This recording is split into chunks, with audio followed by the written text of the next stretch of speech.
ਸਤਿ ਸ਼੍ਰੀ ਅਕਾਲ ਜੀ। ਪੰਜਾਬੀ ਰੇਡੀਓ ਤੇ ਪੰਜਾਬੀ ਟੀਵੀ ਯੂਐਸਏ ਵੇਖ ਸੁਣ ਰਹੇ ਸਾਰੇ ਸਰੋਤਿਆਂ ਦਾ ਬਹੁਤ-ਬਹੁਤ ਸਵਾਗਤ ਹੈ। ਇਸ ਸਮੇਂ ਦੇ ਵਿਸ਼ੇਸ਼ ਪ੍ਰੋਗਰਾਮ ਖਬਰ ਤੇ ਨਜ਼ਰ ਦੇ ਵਿੱਚ। ਖਬਰ ਤੇ ਨਜ਼ਰ ਪ੍ਰੋਗਰਾਮ ਦੇ ਵਿੱਚ ਜਿੱਥੇ ਦੇਸ਼ ਵਿਦੇਸ਼ ਦੇ ਨਾਲ ਜੁੜੀਆਂ ਹੋਈਆਂ ਸਾਰਾ ਦਿਨ ਸੁਰਖੀਆਂ ਦਾ ਕੇਂਦਰ ਬਣੀਆਂ ਰਹੀਆਂ ਖਬਰਾਂ ਦੇ ਉੱਪਰ ਨਜ਼ਰ ਮਾਰੀਦੀ ਹੈ। ਉੱਥੇ ਹੀ ਉਹਨਾਂ ਖਬਰਾਂ ਦਾ ਵਿਸ਼ਲੇਸ਼ਣ ਕਰਨ ਦੇ ਲਈ ਸਾਥ ਹੁੰਦਾ ਹੈ ਸੀਨੀਅਰ ਪੱਤਰਕਾਰ ਮਿੰਟੂ ਗੁਰਸਰੀਆ ਜੀ ਦਾ। ਸੋ ਕਰਦੇ ਹਾਂ ਉਹਨਾਂ ਦਾ ਪ੍ਰੋਗਰਾਮ ਦੇ ਵਿੱਚ ਸਵਾਗਤ। ਬਹੁਤ-ਬਹੁਤ ਸਵਾਗਤ ਹੈ ਜੀ। ਸ਼ੁਕਰੀਆ ਸਾਰਿਆਂ ਨੂੰ। ਸਤਿ ਸ੍ਰੀ ਅਕਾਲ ਜੀ। ਸਤਿ ਸ਼੍ਰੀ ਅਕਾਲ ਜੀ। ਸੋ ਅੱਜ ਦੇ ਪ੍ਰੋਗਰਾਮ ਦੇ ਸਪਾਂਸਰਸ ਨੇ ਖਾਲਸਾ ਇੰਸ਼ੋਰੈਂਸ। ਲੰਬੇ ਸਮੇਂ ਤੋਂ ਇੰਸ਼ੋਰੈਂਸ ਦੇ ਖੇਤਰ ਦੇ ਵਿੱਚ ਸੇਵਾਵਾਂ ਨਿਭਾ ਰਹੇ ਨੇ। ਤੁਸੀਂ ਵੀ ਸੰਪਰਕ ਕਰ ਸਕਦੇ ਹੋ ਜੇਕਰ ਇਮੀਗ੍ਰੇਸ਼ਨ ਬਾਬਤ ਕਿਸੇ ਤਰ੍ਹਾਂ ਦੀ ਸਲਾਹ ਕਰਨੀ ਹੈ। ਨੰਬਰ ਹੈ 408 272 2500। ਟਿਰਕਿਆਣਾ ਇਮੀਗ੍ਰੇਸ਼ਨ ਲਾ ਫਰਮ। ਜੇ ਟਿਰਕਿਆਣਾ ਹੁਣਾਂ ਨਾਲ ਤੁਸੀਂ ਸੰਪਰਕ ਕਰ ਸਕਦੇ ਹੋ ਜੇਕਰ ਇਮੀਗ੍ਰੇਸ਼ਨ ਬਾਬਤ ਕਿਸੇ ਤਰ੍ਹਾਂ ਦੀ ਸਲਾਹ ਕਰਨੀ ਹੈ। Krishan Dhanota Yuba City. Baljinder Singh Nijjar Woodland. GN lube ਵਾਲੇ ਟਰੱਕ ਵਾਸ਼ ਕਰਦੇ ਨੇ, ਆਇਲ ਚੇਂਜ ਕਰਦੇ ਨੇ, 에ਅਰ ਬ੍ਰੇਕਸ ਦਾ ਕੰਮ ਤਸੱਲੀ ਬਖਸ਼ ਕਰਦੇ ਨੇ। ਤੁਸੀਂ ਇਹਨਾਂ ਦੇ ਕੋਲੋਂ ਨਵੇਂ ਪੁਰਾਣੇ ਟਾਇਰ ਵੀ ਖਰੀਦ ਸਕਦੇ ਹੋ। ਲੋਕੇਸ਼ਨ ਸੈਂਟਾਨੇਲਾ ਦੇ ਵਿੱਚ ਹੈ। ਨਿੰਮਾ ਸਹੋਤਾ ਹੁਣਾਂ ਦਾ ਨੰਬਰ ਹੈ 209 277 0113। Jaswinder Singh Nagra Roseville. Avtar Singh Sangha Yuba City. Baldev Singh Kang Yuba City. ਬਹੁਤ-ਬਹੁਤ ਧੰਨਵਾਦ ਹੈ ਇਹਨਾਂ ਸਾਰੇ ਸਪਾਂਸਰਸ ਦਾ। ਹੁਣ ਰੁਕ ਕਰਦੇ ਹਾਂ ਜੀ ਖਬਰਾਂ ਦਾ। ਮਿੰਟੂ ਜੀ, ਸਭ ਤੋਂ ਪਹਿਲੀ ਖਬਰ ਤੇ ਜੇਕਰ ਆਈਏ ਤਾਂ ਲੱਗਦਾ ਹੈ ਕਿ ਆਪਾਂ ਇੱਕ ਬਾਈ ਇਲੈਕਸ਼ਨ ਹੁਣੇ ਭੁਗਤ ਕੇ ਹਟੇ ਹਾਂ ਤੇ ਇੱਕ ਹੋਰ ਤਿਆਰ ਖੜੀ ਹੈ। ਉਧਰ ਲਾਲਪੁਰਾ ਸਾਹਿਬ ਗਏ ਸੀ ਹਾਈ ਕੋਰਟ ਵੀ ਭਾਈ ਥੋੜੀ ਜੀ ਰਹਿਮ ਕੀਤੀ ਜਾਵੇ ਤੇ ਉਹਨਾਂ ਨੂੰ ਝਟਕਾ ਲੱਗਿਆ ਜੀ। ਰੱਬ ਰੱਬ ਕਰੋ ਗੁਰਪ੍ਰੀਤ ਜੀ। ਹੁਣ ਤੇ ਨੇਤਾ ਵੀ ਨਾ ਬਸ ਘਰ ਬੈਠੇ ਆ। ਇੱਕ ਦਿਨ ਇੱਕ ਵੱਡੇ ਨੇਤਾ ਨਾਲ ਮੇਰੀ ਗੱਲ ਹੋ ਰਹੀ ਸੀ। ਕਹਿੰਦਾ ਯਾਰ ਮਿੰਟੂ ਕੀ ਦਸੀਏ, 7 ਜਿਮਨੀ ਚੋਣਾਂ ਲੜ ਚੁੱਕੇ ਆ। ਕੁਛ ਉਹਨਾਂ ਦੇ ਕੌਮੀ ਪੱਧਰ ਦੀਆਂ ਐਕਟੀਵਿਟੀ ਸੀਗੀਆਂ। ਉਹ ਕਹਿੰਦੇ ਵੀ ਹੁਣ ਜੀ ਤੇ ਜਵਾਕ ਵੀ ਲੜਨ ਲੱਗ ਪਏ ਆ ਵੀ ਘਰੇ ਟਿਕ ਜਾ ਪਾਪਾ। ਜੀ ਤੋ ਮੇਰੇ ਖਿਆਲ ਦੇ ਨਾਲ ਹੁਣ ਤੇ ਭਲਵਾਨ ਵੀ ਥੱਕ ਗਏ ਜਿਮਨੀ ਚੋਣਾਂ ਲੜਦੇ ਲੜਦੇ। ਤੇ ਉਧਰੋਂ ਸੁਖੀ ਸਾਹਿਬ ਵਾਲਾ ਵੀ ਤੇ ਹੈਗਾ ਨਾ ਲੜਨਗਾ। ਉਹ ਵੀ ਸੁੱਖੀ ਤੇ ਸਾਹਿਬ ਹਾਈ ਤਾਂ ਕੋਰਟ ਚ। ਇੱਕ ਸਾਲ ਦੇ ਅਲਟੀਮੇਟਮ ਤੇ ਗਏ ਸੀ ਵੀ ਮੈਡੀਕਲ ਕਾਲਜ ਬਣਾ ਦਿਓ ਫੇਰ ਤੁਹਾਡੇ ਚ ਰਹਿ ਲੂੰਗਾ। ਨਾ ਮੈਡੀਕਲ ਦੀ ਦਾ ਤੇ ਨਾ ਉਹ ਮੁੜ ਕੇ ਆਏ ਨੇ। ਹਾਂਜੀ, ਉਹਨਾਂ ਦਾ 1 ਸਾਲ ਸ਼ਾਇਦ ਮੇਰੇ ਖਿਆਲ ਦੇ ਨਾਲ 999 ਦਿਨ ਦਾ ਹੋ ਗਿਆ ਹੋਣਾ ਨਾ। ਜਿਵੇਂ ਅੱਗੇ ਰੀਚਾਰਜ ਪੈਕ ਆਉਂਦੇ ਹੁੰਦੇ ਸੀ 999 ਵਾਲੇ। ਹਾਂਜੀ ਤਾਂ ਗੱਲ ਇਹ ਆ ਕਿ ਇਹਨਾਂ ਦੇ ਸਿਆਸਤਦਾਨਾਂ ਦੇ ਬੋਲ ਇਸੇ ਤਰ੍ਹਾਂ ਦੇ ਹੁੰਦੇ ਆ ਗੁਰਪ੍ਰੀਤ। ਕਿਉਂਕਿ ਤੁਸੀਂ ਇਹ ਵੇਖੋ ਕਿ ਸੁਖੀ ਸਾਹਿਬ ਗਏ ਤੇ ਉਹਨਾਂ ਨੂੰ ਚੇਅਰਮੈਨ ਵੀ ਮਿਲ ਗਈ। ਪਰ ਜੀ ਉਹਨਾਂ ਦੀ ਦਲ ਬਦਲੀ ਤੇ ਹਾਲੇ ਤੱਕ ਫੈਸਲਾ ਨਹੀਂ ਹੋਇਆ ਤੇ ਮਾਮਲਾ ਹਾਈ ਕੋਰਟ ਗਿਆ। ਹਾਈ ਕੋਰਟ ਨੇ ਹੁਣ ਸਪੀਕਰ ਸਾਹਿਬ ਨੂੰ ਪੁੱਛਿਆ ਕਿ ਭਾਈ ਜੀ ਉਹ ਸ਼ੁਭ ਘੜੀ ਕਦੋਂ ਆ ਰਹੀ ਆ, ਹੂੰ ਜਦੋਂ ਤੁਸੀਂ ਇਸ ਮੁੱਦੇ ਦਾ ਕਲਿਆਣ ਕਰੋਗੇ।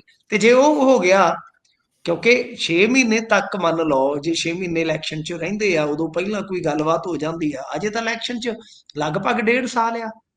ਜੀ ਤੇ ਜੇ ਮੰਨ ਲਓ 2-4 ਮਹੀਨੇ 'ਚ 2 ਮਹੀਨਿਆਂ 'ਚ 2-4 ਮਹੀਨਿਆਂ 'ਚ ਮੰਨ ਲਓ ਜੋ ਸੀਟ ਖਾਲੀ ਹੋ ਗਈ, ਦਲ ਬਦਲੀ ਲਾਗੂ ਹੋ ਗਈ, ਤਾਂ ਇੱਕ ਜਿਮਨੀ ਚੋਣ ਫਿਰ ਉਹ ਵੀ ਤੇ ਗਿਣ ਕੇ ਚੱਲੋ ਨਾ। ਪਰ ਉਹ ਹੋਵੇਗੀ ਨਹੀਂ। ਸਪੀਕਰ ਸਾਹਿਬ ਕੋਲ ਇਹ ਅਖਤਿਆਰ ਹੁੰਦਾ ਹੈ ਕਿ ਉਹਨਾਂ ਨੇ ਫੈਸਲਾ ਆਪਣੇ ਹਿਸਾਬ ਕਿਤਾਬ ਨਾਲ ਲੈਣਾ ਆ। ਤੇ ਉਹ ਫਿਰ ਲਮਕਾਈ ਤੁਰੇ ਜਾਂਦੇ ਆ, ਲਮਕਾਈ ਤੁਰੇ ਜਾਂਦੇ ਆ।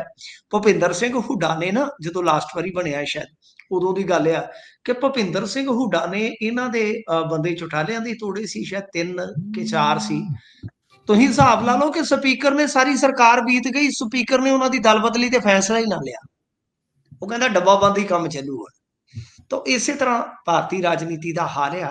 ਤਾਂ ਜ਼ਿਮਨੀ ਚੋਣ ਦਾ ਇਮਕਾਨ ਇਸ ਮਾਮਲੇ 'ਚ 50-50 ਹੈ ਗੁਰਪ੍ਰੀਤ। 50-50 ਜੀ ਕਿਵੇਂ ਹੈ ਕਿ ਦੇਖੋ ਸੁਪਰੀਮ ਕੋਰਟ ਅਮੂਮਨ ਇਸ ਤਰ੍ਹਾਂ ਦੇ ਮਾਮਲਿਆਂ ਦੇ ਵਿੱਚ, ਯਾਨੀ ਪੋਲੀਟੀਕਲ ਨੇਤਾਵਾਂ ਦੇ ਮਾਮਲਿਆਂ ਦੇ ਵਿੱਚ ਕਨਵਿਕਸ਼ਨ ਨੂੰ ਸਟੇ ਕਰ ਦਿੰਦੀ ਹੈ ਸੁਪਰੀਮ ਕੋਰਟ ਅਕਸਰ। ਇੱਕ ਜੀ ਮਿਸਾਲ ਤੁਸੀਂ ਜੇ ਲੈਣੀ ਹੋਵੇ ਤਾਂ ਸਭ ਤੋਂ ਤੁਹਾਡੇ ਕੋਲ ਵੱਡੀ ਮਿਸਾਲ ਹੈਗੀ ਆ ਰਾਹੁਲ ਗਾਂਧੀ ਵਾਲੀ। ਰਾਹੁਲ ਗਾਂਧੀ ਜੀ ਨੂੰ 2 ਸਾਲ ਦੀ ਸਜ਼ਾ ਹੋਈ, ਮੈਂਬਰਸ਼ਿਪ ਜੀ ਗਈ, ਹਾਈ ਕੋਰਟ ਨੇ ਨਾ ਮਨਜ਼ੂਰ ਕੀਤੀ ਅਪੀਲ, ਤੇ ਫਿਰ ਉਹ ਜੀ ਸੁਪਰੀਮ ਕੋਰਟ ਗਏ। ਸੁਪਰੀਮ ਕੋਰਟ ਨੇ ਮੈਂਬਰੀ ਜਿਹੜੀ ਸੀ ਉਹ ਬਰਕਰਾਰ ਕਰ ਦਿੱਤੀ। ਜੀ ਕਨਵਿਕਸ਼ਨ ਜਿਹੜੀ ਸੀਗੀ ਉਹਨੂੰ ਸਟੇ ਕਰ ਦਿੱਤਾ। ਤਾਂ ਐਦਾਂ ਹੁੰਦਾ ਹੈ ਕਿ ਸੁਪਰੀਮ ਕੋਰਟ ਦੇ ਵਿੱਚ ਜਾ ਕੇ ਇਹਨਾਂ ਨੂੰ ਰਾਹਤ ਮਿਲ ਜਾਂਦੀ ਆ। ਕਿਉਂਕਿ ਉਦੋਂ ਤੱਕ ਕਿਸੇ ਵੀ ਬੰਦੇ ਦੀ ਜੇ ਅੰਦਰ ਦੀ ਆਪਾਂ ਦੇਖੀਏ ਤਾਂ ਉਹਦੀ ਕਸਟਡੀ ਵੀ ਤੇ ਹੋ ਜਾਂਦੀ ਹੈ ਨਾ। ਹੁਣ ਲਾਲਪੁਰਾ ਦੇ ਦਿਨ ਵੀ ਤੇ ਕਸਟਡੀ ਦੇ ਗਿਣੇ ਜਾਣਗੇ ਕਿ ਇੰਨੇ ਦਿਨ ਦੀ ਕਸਟਡੀ ਵੀ ਕੱਟ ਲਈ ਆ। ਪਰ ਰਾਹੁਲ ਗਾਂਧੀ ਦੇ ਨਾਲੋਂ ਕਿਉਂਕਿ ਕੇਸ ਵੱਖਰਾ ਹੈ, ਇਹਦੇ 'ਚ ਜੀ, ਸਜ਼ਾ ਵੀ ਜ਼ਿਆਦਾ ਹੈ। ਉਹ ਡੈਫਾਮੇਸ਼ਨ ਸੀ, ਯਾਨੀ ਮਾਣਹਾਨੀ ਸੀ। ਕੋਰਟਾਂ ਕਈ ਵਾਰ ਜੋ ਸਕੈਮ ਹੁੰਦੇ ਨੇ, ਵੱਡੇ ਘੁਟਾਲੇ, ਜਾਂ ਜਿਹੜੇ ਔਰਤ ਪ੍ਰਤੀ ਕੀਤੇ ਜ਼ੁਲਮ ਹੁੰਦੇ ਨੇ, ਠੀਕ ਹੈ, ਡਜ਼ਨਟ ਮੈਟਰ ਹੁਣ ਥੱਲੜੀ ਅਦਾਲਤ ਦਾ ਫੈਸਲਾ ਕੱਲ ਨੂੰ ਉਤਲੀ ਅਦਾਲਤ ਜਿਹੜੀ ਉਹ ਪਲਟਦੀ ਹੈ ਕਿ ਨਹੀਂ ਪਲਟਦੀ, ਕਿਉਂਕਿ ਜੀ, ਜਿਹੜੇ ਲਾਲਪੁਰਾ ਦੇ ਸਮਰਥਕ ਹੈ ਉਹ ਤੇ ਦਾਅਵਾ ਕਰਦੇ ਕਿ ਲਾਲਪੁਰਾ ਨਾਲ ਧੱਕਾ ਹੋਇਆ। ਹੋ ਸਕਦਾ ਜੀ, ਹੇਠਲੀ ਅਦਾਲਤ ਦਾ ਫੈਸਲਾ ਗਾਹ ਨੂੰ 5 ਸਾਲ ਨੂੰ 4 ਸਾਲ ਨੂੰ ਕੋਈ ਹਾਇਰ ਕੋਰਟ ਜਿਹੜਾ ਹੈ ਉਹ ਉਹਨੂੰ ਬਦਲ ਦੇਵੇ, ਪਰੰਤੂ ਅੱਜ ਦੀ ਤਾਰੀਖ ਦੇ ਵਿੱਚ ਤਾਂ ਉਹਨਾਂ ਦਾ ਦੋਸ਼ ਸਿੱਧ ਹੋ ਗਿਆ ਨਾ। ਤਾਂ ਜੀ, ਸੁਪਰੀਮ ਕੋਰਟ ਕਈ ਵਾਰ ਇਹੋ ਜਿਹੇ ਮਾਮਲਿਆਂ 'ਚ ਥੋੜੀ ਸਖਤੀ ਵਰਤ ਲੈਂਦੀ ਆ, ਨਹੀਂ ਤਾਂ ਉੱਥੇ ਸਜ਼ਾ ਸਟੇ ਤੇ ਵੱਟ ਤੇ ਏਦਾਂ ਦੀ ਕੋਈ ਵੱਡੀ ਗੱਲ ਜੀ, ਨਹੀਂ ਹੈ। ਕੋਈ 2-4 ਸਾਲ ਦੀ ਸਜ਼ਾ ਕਿਸੇ ਪੋਲੀਟੀਸ਼ੀਅਨ ਨੂੰ ਹੁੰਦੀ ਆ, ਉਹ ਕਨਵਿਕਸ਼ਨ ਸਟੇ ਹੋ ਜਾਂਦੀ ਆ, ਉਹ ਕੋਈ ਔਖਾ ਕਾਰਜ ਨਹੀਂ। ਪਰ ਇੱਥੇ 50-50 ਮੈਂ ਇਸ ਵਾਸਤੇ ਕਰ ਰਿਹਾ, ਯਾਨੀ 50-50 ਕਰ ਰਿਹਾ ਜਾਂ ਕਹਿ ਰਿਹਾ ਕਹਿ ਲਓ, ਉਹ ਇਸ ਵਾਸਤੇ ਹੈ ਕਿ ਇਹ ਜੁਰਮ ਥੋੜਾ ਜਿਹਾ ਨਾ ਵੱਖਰੀ ਕਿਸਮ ਦਾ ਹੈ। ਜੀ, ਉਹਦੇ 'ਚ SC ST ਐਕਟ ਵੀ ਹੈ, ਤੇ ਇਸ ਤੋਂ ਇਲਾਵਾ ਔਰਤ ਪ੍ਰਤੀ ਕੀਤਾ ਗਿਆ ਗੁਨਾਹ ਵੀ ਆ। ਹੂੰ, ਤਾਂ ਖੈਰ ਇੱਕ ਵੱਡਾ ਝਟਕਾ ਹਾਈ ਕੋਰਟ ਨੇ ਇਹਨਾਂ ਦੀ ਜਿਹੜੀ ਪਟੀਸ਼ਨ ਸੀਗੀ ਮਨਜਿੰਦਰ ਸਿੰਘ ਲਾਲਪੁਰਾ ਦੀ, ਤੇ ਇਹਨਾਂ ਦੇ ਵਕੀਲਾਂ ਦੀ ਜਿਹੜੀ ਟੀਮ ਸੀ ਉਹਨਾਂ ਵੱਲੋਂ ਜਿਹੜੀ ਪੇਸ਼ ਕੀਤੀ ਗਈ ਪਟੀਸ਼ਨ ਕਿ ਸਾਡੀ ਸਜ਼ਾ ਸਟੇ ਕਰ ਦਿਓ, ਉਹਦੇ ਤੇ 2 ਸੁਣਵਾਈਆਂ ਤੇ ਇਹਨਾਂ ਨੇ ਕੋਈ ਰਾਹਤ ਨਹੀਂ ਸੀ ਦਿੱਤੀ, ਤੇ ਹੁਣ ਕੋਰਟ ਨੇ ਇਹਨੂੰ ਰੱਦ ਕਰ ਦਿੱਤਾ। ਮਤਲਬ ਕਿ ਆਪਸ਼ਨ ਬਚਦਾ ਸੁਪਰੀਮ ਕੋਰਟ ਦਾ। ਹੁਣ ਸੁਪਰੀਮ ਕੋਰਟ ਦੇ ਵਿੱਚ ਜਾ ਕੇ ਕੇਸ ਰੱਖਣਾ ਪਵੇਗਾ। ਪਰ ਇੱਕ ਗੱਲ ਸਾਫ਼ ਆ ਕਿ ਜਿਹੜੀਆਂ ਸਿਧਾਂਤਕ ਗੱਲਾਂ ਕਰਦੇ ਸੀ ਇਹ ਆਮ ਆਦਮੀ ਪਾਰਟੀ ਵਾਲੇ, ਜੀ, ਜਿਹੜੇ ਇੱਕ ਬੜੀ ਨਿੱਤਰੀ ਰਾਜਨੀਤੀ ਦੀ ਗੱਲ ਕਰਦੇ ਸੀ, ਜਿਹੜੇ ਬੜੇ ਮਤਲਬ ਕਿ ਸ਼ੁੱਧ ਵਿਚਾਰ ਜਾਂ ਸ਼ੁੱਧ ਵਿਚਾਰਕ ਹੋਣ ਦਾ ਦਾਅਵਾ ਕਰਦੇ ਸੀਗੇ, ਜੀ, ਇਹਨਾਂ ਦੀ ਰਾਜਨੀਤੀ ਦੀ ਵੰਨਗੀ ਵੇਖੋ ਕਿ ਸੁਪਰੀਮ ਕੋਰਟ ਨੇ ਜੋ ਥਾਮਸ ਲਿਲੀ ਵਾਲੇ ਮਾਮਲੇ ਦੇ ਵਿੱਚ ਇੱਕ ਫੈਸਲਾ ਦਿੱਤਾ ਹੋਇਆ, ਲੈਂਡਮਾਰਕ ਜਜਮੈਂਟ ਹੈ ਜੀ, ਕਿ ਜਿਸ ਦਿਨ ਲੀਡਰ ਨੂੰ 2 ਸਾਲ ਜਾਂ 2 ਸਾਲ ਤੋਂ ਵੱਧ ਸਜ਼ਾ ਹੋ ਗਈ, ਉਹਦੀ ਮੈਂਬਰਸ਼ਿਪ ਇੱਕ ਵਾਰੀ ਜਦੇ ਹੀ ਜਾਏਗੀ, ਹੂੰ, ਜੀ, ਜਦੋਂ ਤੱਕ ਅੱਗੇ ਜਾ ਕੇ ਸਜ਼ਾ ਸਟੇ ਨਹੀਂ ਹੁੰਦੀ। ਹੂੰ, ਤਾਂ ਮੈਨੂੰ ਲੱਗਦਾ ਕਿ ਇਹਨਾਂ ਨੇ ਚਲੋ ਸੰਵਿਧਾਨ ਦੇ ਮੁਤਾਬਕ ਤਾਂ ਨਹੀਂ, ਮਾਨ ਸਾਹਿਬ ਦੇ ਮੁਤਾਬਕ ਤੇ ਰੱਖ ਲਿਆ, ਪਰ ਹੂੰ, ਕਿਉਂਕਿ ਸੁਪਰੀਮ ਕੋਰਟ ਨੇ ਇਹ ਸਾਰਾ ਕੁਝ ਕੀਤਾ ਹੋਇਆ, ਜੇ ਜੀ, ਸੁਪਰੀਮ ਕੋਰਟ ਨੂੰ ਪਤਾ ਲੱਗਾ ਕਿ ਇਹਦੀ ਜੀ, ਮੈਂਬਰੀ ਜਿਹੜੀ ਆ ਵਿਧਾਨ ਸਭਾ ਦੀ, ਉਹਦੇ ਤੇ ਫੈਸਲਾ ਹੀ ਨਹੀਂ ਲਿਆ ਗਿਆ, ਮੇਰੇ ਖਿਆਲ ਦੇ ਨਾਲ ਗੁਰਪ੍ਰੀਤ ਜੀ ਇਹਨਾਂ ਨੂੰ ਝਾੜਾਂ ਪੈ ਸਕਦੀਆਂ, ਉੱਥੇ ਬਹੁਤ ਬੁਰੇ ਫਸ ਵੀ ਸਕਦੇ ਜਦੋਂ ਸੁਪਰੀਮ ਕੋਰਟ ਜਾਣਗੇ। ਪਰ ਇਹ ਬਾਅਦ ਦੀਆਂ ਗੱਲਾਂ, ਅਜੇ ਦੇਖੋ ਕੀ ਬਣਦਾ। ਹੂੰ, ਜੀ। ਬਣਦਾ ਦੇਖੋ ਕੀ ਹੈ, ਬਣਾਉਣ ਵਾਲੇ ਬਣਾਈ ਜਾਂਦੇ ਨੇ, ਨਹੀਂ ਮੰਨਣੀ ਕਿਸੇ ਦੀ ਤਾਂ ਨਹੀਂ ਮੰਨਣੀ। ਤੇ ਅੱਗੇ ਚੱਲਦੇ ਹਾਂ ਜੀ, ਉੱਧਰ ਸਰਬਜੀਤ ਕੌਰ ਵਾਲਾ ਜਿਹੜਾ ਮਾਮਲਾ ਹੈ, ਉਹ ਹਾਲੇ ਸ਼ਾਂਤ ਨਹੀਂ ਹੋਣ ਦਾ ਨਾਮ ਲੈ ਰਿਹਾ। ਕਹਿੰਦੇ ਵੀ ਉੱਧਰ ਪਾਕਿਸਤਾਨ ਦੇ ਵਿੱਚ ਵੀ ਸਰਬਜੀਤ ਹੁਣੀ ਕਸੂਤੇ ਫਸ ਗਏ ਨੇ। ਹਾਂ, ਜਦੋਂ ਪੰਗੇ ਹੀ ਕਸੂਤੇ ਲੈਣੇ ਨੇ, ਜਦੋਂ ਇਹੋ ਜਿਹਾ ਇਸ ਉਮਰ ਦੇ ਵਿੱਚ ਏਦਾਂ ਦੀ ਛਾਲ ਮਾਰਨੀ ਬੜੀ ਕਸੂਤੀ ਹੁੰਦੀ ਆ। ਹੂੰ, ਤਾਂ ਮਤਲਬ ਕਿ ਉਹ ਤਾਂ ਦੇਵੀ ਨੇ ਗਾਇਆ ਸੀ ਨਾ, ਕਸੂਤਾ ਸਾਲ ਗੁੰਰੀਏ, ਤੇ ਇੱਥੇ ਤੇ ਜੀ, ਹੁਣ ਸਾਲ ਸੂਲ ਜਿਹੜੇ ਪੈਮਾਨੇ ਜਿਹੜੇ ਆ ਉਹ ਅੱਗੇ ਕਹਿੰਦੇ ਹੁੰਦੇ ਨਾ, ਸਾਲ ਸੂਲ ਮਾ ਚੜਿਆ, ਵੀ 16 ਜੀ, ਸਾਲ ਦਾ ਜਿਹੜਾ ਬੱਚਾ ਸੀਗਾ ਉਹਨੂੰ ਆਪਾਂ ਜਵਾਨ ਗਿਣਦੇ ਸੀਗੇ, ਵੀ ਉਹ ਜੋਬਨ ਹੂੰ, ਉੱਤੇ ਪੈਰ ਰੱਖ ਲੈਂਦਾ ਹੈ। ਪਰ ਇੱਥੇ ਤੇ ਤੁਸੀਂ ਵੇਖੋ ਕਿ ਜਵਾਨੀ ਕਈਆਂ ਨੂੰ ਢਲ ਕੇ ਫੇਰ ਚੜ ਜਾਂਦੀ ਆ, ਜੀ, ਹੈ ਕੋਈ ਇਲਾਜ?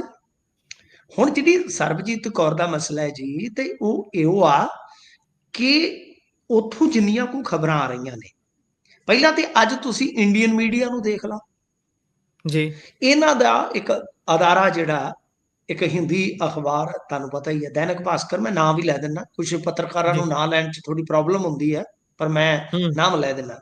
ਉਹਨਾਂ ਨੇ ਸਵੇਰੇ ਖਬਰ ਬ੍ਰੇਕ ਕਰ ਦਿੱਤੀ ਕਿ ਨਾਸਰ ਢਿੱਲੋਂ ਨੇ ਵਕੀਲ ਹਾਇਰ ਕੀਤਾ ਸੀ, ਤੇ ਫਿਰ ਜੀ, ਮਤਲਬ ਕਿ ਉਹਨੇ ਹੀ ਸਾਰਾ ਕੁਝ ਕਰਵਾਇਆ। ਬਾਅਦ ਦੇ ਵਿੱਚ ਪਤਾ ਲੱਗਿਆ ਕਿ ਜਿਹੜਾ ਉਹ ਬੰਦਾ ਜੀ, ਜਿਹਦੇ ਨਾਲ ਇਹ ਗਈ ਆ ਸਰਬਜੀਤ ਕੌਰ, ਉਹਦਾ ਨਾਂ ਵੀ ਨਾਸਿਰ ਆ, ਹੂੰ। ਉਹਦਾ ਨਾਸਿਰ ਨਾਸਰ ਹੁਸੈਨ ਹੁਸੈਨ ਹੈ। ਹੈ।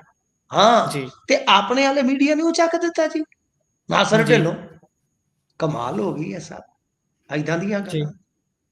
ਹੁਣ ਉਹਦੇ ਬਾਅਦ ਕਹਾਣੀ ਇਹ ਹੋਈ ਕਿ ਉਹਨਾਂ ਨੇ ਫਿਰ ਉਹ ਖਬਰ ਚੱਕ ਦਿੱਤੀ ਜਦੋਂ ਪਤਾ ਲੱਗਿਆ ਕਿ ਸਾਡੇ ਤੋਂ ਗਲਤੀ ਹੋ ਗਈ ਹੈ। ਜੀ, ਲਿਹਾਜ਼ਾ ਹੁਣ ਜੇ ਉੱਥੋਂ ਦੀਆਂ ਪਰਿਸਥਿਤੀਆਂ ਦੇਖੀਏ ਕੀ ਆ, ਕਿ ਕੁਝ ਇਹ ਗੱਲਾਂ ਜਿਹੜੀਆਂ ਨਿਕਲ ਕੇ ਆ ਰਹੀਆਂ ਨੇ ਕਿ ਦਰਅਸਲ ਨਾਸਰ ਤੇ ਇਹ ਉੱਥੋਂ ਨੱਸ ਗਏ ਦੋਨੇ।